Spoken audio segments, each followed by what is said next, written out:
अस्सलाम वालेकुम student, my name is ज़ीना हबीब। और आज जो है हम एम कैट या ई कैट की जो क्वेश्चन कर रहे हैं वो जो है टेक्स्ट बुक की रीडिंग करने में जिसको मुश्किल होती है तो ये चैनल उनके लिए बेस्ट है। ठीक है। और वो स्टूडेंट जो कि आपकी नज़र में है कि वो लोग टेक्स्ट बुक की रीडिंग करने में उनको मुश्किल होती है, ठीक है, तो आप उनको ज़रूर शेयर करेगा। ठीक है, क्योंकि ये चैनल बेसिकली मैंने उनकी ही नहीं के लिए बनाया हुआ है। सो चैप्टर 2 जो है first year chemistry, the three states of matter, gases, liquid and solid.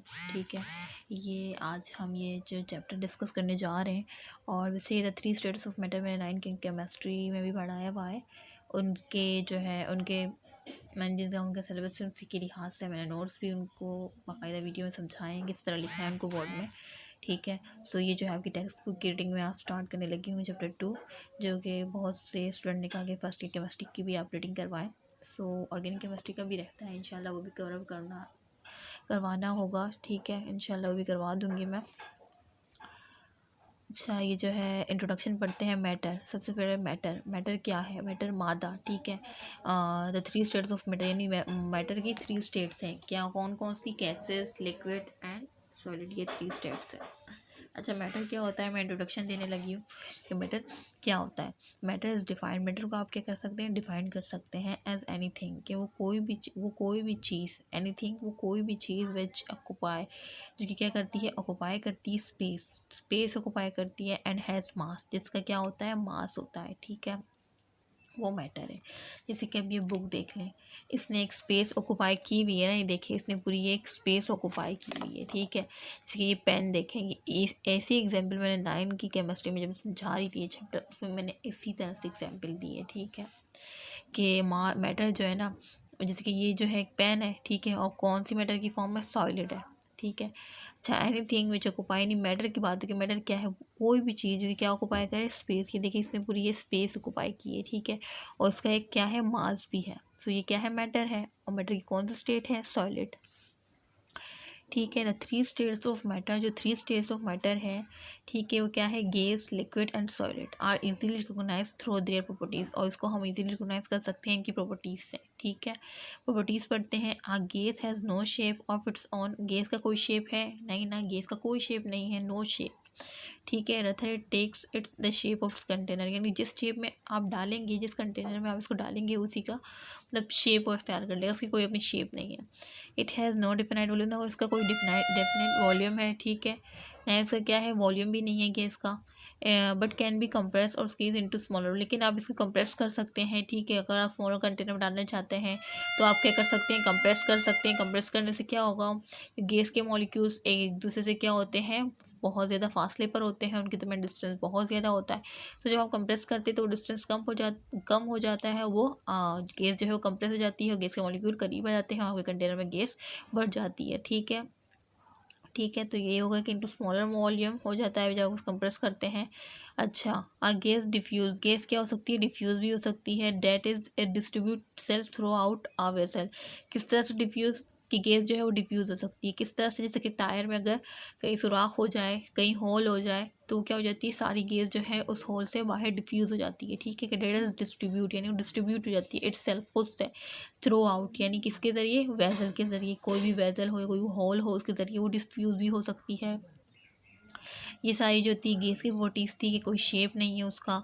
ठीक है, जिस कंटेनर में डालेंगे उसी की जो है शेप इख्तियार कर लेगा, और कोई डेफिनेट वॉल्यूम नहीं है उसका, और जिससे आप कंप्रेस भी कर सकते हैं, स्क्वीज़ भी कर सकते हैं स्मॉलर वॉल्यूम में भी, और जो है ये डिफ्यूज़ भी हो सकती है गैस। बस ये no shape, no definite volume, जिसमें डालेंगे इसी तरह वो हो जाएगा और डिफ्यूज़ हो सकती है। बस इसमें यही है, कुछ खास नहीं है इसमें।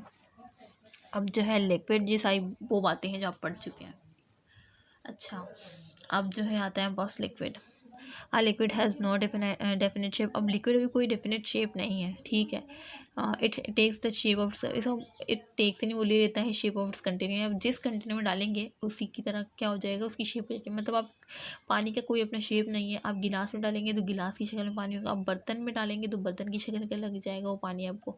ठीक है, तो उसकी कोई अपनी शेप नहीं है। It's over occupied definite volume of its own, लेकिन इसके डेफिनेट वॉल्यूम ज़रूर होता है। ठीक है, जबकि गैस का नहीं था लेकिन लिक्विड का होता है। ठीक है, all through it is not absolutely incompressible, और ये कंप्रेसिबल नहीं है। जिस तरह आप कर सकते थे ना गैस को कंप्रेस, क्योंकि उसमें तो लार्ज एम्प्टी स्पेस था, इस तरह मैंने नोट्स में भी पढ़ाया था, जब मैं आपको बाकायदा नोट्स में समझा रही थी काइनेटिक मॉलिक्यूल थ्योरी में गैसेस के, तो मैंने उसमें बताया था कि लार्ज स्पेस होने की वजह से गैसेस में किस लार्ज स्पेस जो है ना बिटवीन मॉलिक्यूल्स, उस वजह से उसको कंप्रेस किया जा सकता है, जबकि लिक्विड में तो बहुत कम होता है तो उसको कंप्रेस नहीं किया जा सकता।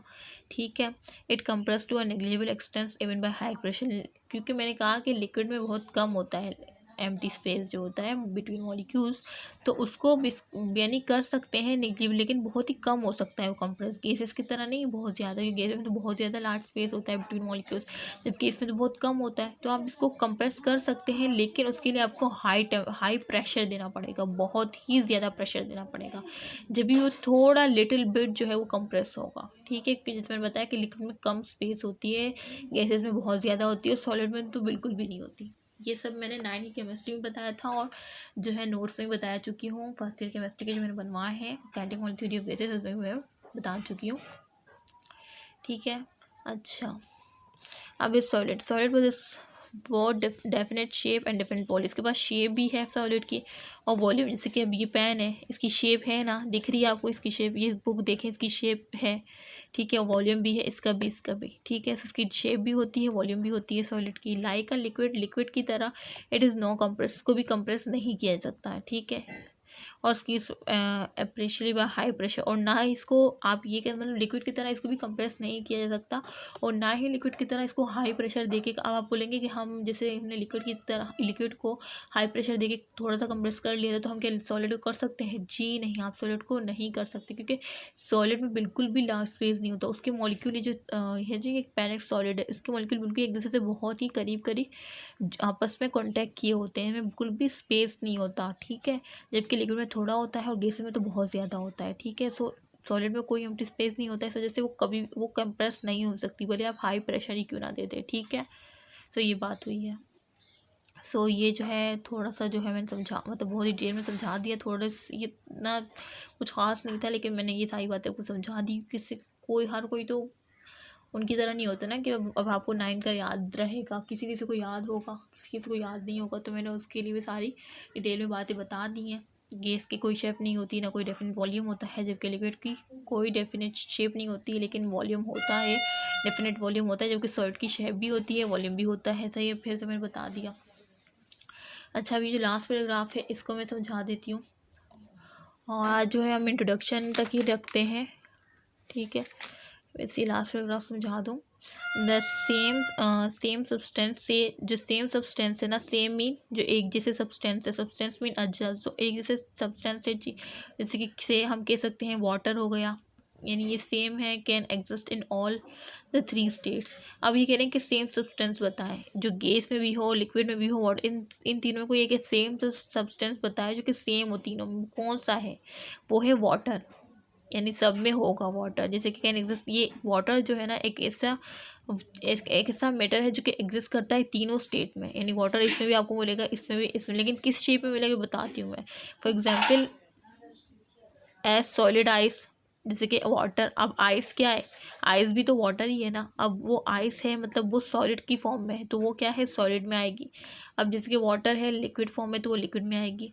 और गैसेस, स्टीम, गैसेस में क्या होगा? स्टीम। स्टीम मीन जो वेपर होंगे, जो हम बॉईल करते हैं, और तो वेपर प्रेशर जनरेट होता है, और वो पानी जो है वेपर की फॉर्म में, जो है स्टीम की फॉर्म में गैसेस स्टेट में आ जाता है।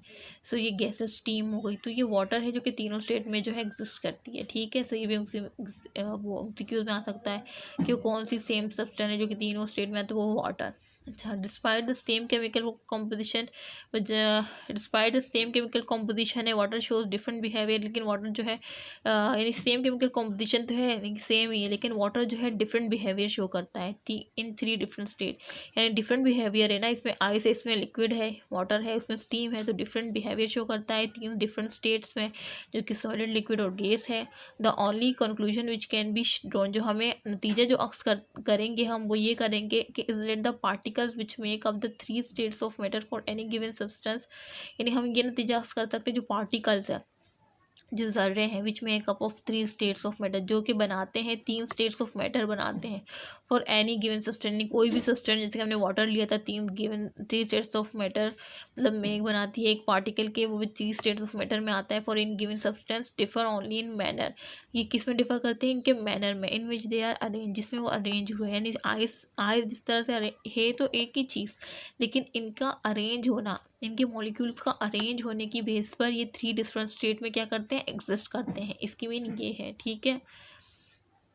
अच्छा, and they are no different kind, जबकि आप ये से नहीं समझेंगे कि ये आइस दूसरी किस्म में, वाटर दूसरी किस्म में, स्टीम, ये बिल्कुल हर किसी से नहीं है। ये तीनों है एक ही केमिकल कॉम्पोजिशन है, लेकिन इनका अरेंज होने की जो वो है ना, जो पैटर्न है वो मुख्तलिफ होता है, जिसकी वजह से ये आइस की फॉर्म में होती है वाटर, और ये गैसेज में 30 स्टेज में वाटर जो है एग्जिस्ट करती है, ठीक है। ये बात ये हो गई। The theory which deals with the way, और वो थ्योरी, वो नज़रिया जो कि डील्स करती है विद द वे मीन तरीके से। अच्छा, इन विच दैट अरेंजमेंट, जो कि किस तरीके से वो करती है, मैंने अरेंजमेंट मतलब अरेंजमेंट के बारे में वो theory, in which the arrangement of particle, जो कि पार्टिकल की अरेंजमेंट के बारे में बताती है। किसकी अरेंजमेंट ऑफ पार्टिकल, सब्सटेंस की अरेंजमेंट ऑफ पार्टिकल, ठीक है। जो कि मालूम करती है, डिपेंड करती है the properties that substance will possess, जिसमें सब्सटेंस जो है पजेस करता है, particularly in state which is likely to be found under a given set of condition, is known as kinetic theory. पता है, ये कह रही है कि एक थ्योरी है जो कि इस तरीके को बताती है कि मैंने जैसे बताया कि वाटर में केमिकल, लेकिन अरेंजमेंट उनकी मुख्तलिफ होती है, जो कि 3 स्टेट्स में वाटर एग्जिस्ट करता है। तो एक थ्योरी है जो कि इन अरेंजमेंट ऑफ पार्टिकल के मुताबिक, इन अरेंजमेंट ऑफ पार्टिकल को डिस्क्राइब करती है, बयान करती है कि वो किस तरह से उनकी प्रॉपर्टीज़ जो होती हैं वो सब्सटेंस विल पजेस करती है, और 3 स्टेट्स में किस तरह आ जाता है, और likely to be found under a given set, और एक सेट ऑफ कंडीशन देता है जिसे हम काइनेटिक थ्योरी कहते हैं, ठीक है। सो ये फिर थ्योरी आई कि किस तरह से 3 स्टेट में आई वाटर, इनमें जो अरेंजमेंट हुई किस बेस पर हुई, क्या हुआ। सो इस पर एक थ्योरी आई जिसको हम काइनेटिक थ्योरी कहते हैं, जो कि ये है, जो कि आपके अकॉर्डिंग टू रेड्यूस सिलेबस में भी है, ठीक है, जिसको मैंने नोट्स में भी समझाया था और बुक में भी समझाऊंगी, जिसको जहाँ से अच्छा लगे वहाँ से याद कर ले, ठीक है। तो काइनेटिक थ्योरी ऑफ गैसेस ये शॉर्ट में आएगा क्योंकि मैंने डबल टिक लगाया अकॉर्डिंग टू रेड्यूस सिलेबस, ये इंपॉर्टेंट है, ठीक है। सो मैं इंशाल्लाह ये नेक्स्ट वीडियो में समझाऊंगी ये थ्योरी की क्या कहती है हमें, और वैसे मैं समझा भी चुकी हूँ नोट्स में, सही है। सो वो भी देख लीजिएगा इंशाल्लाह, नेक्स्ट वीडियो में ये भी देख लीजिएगा।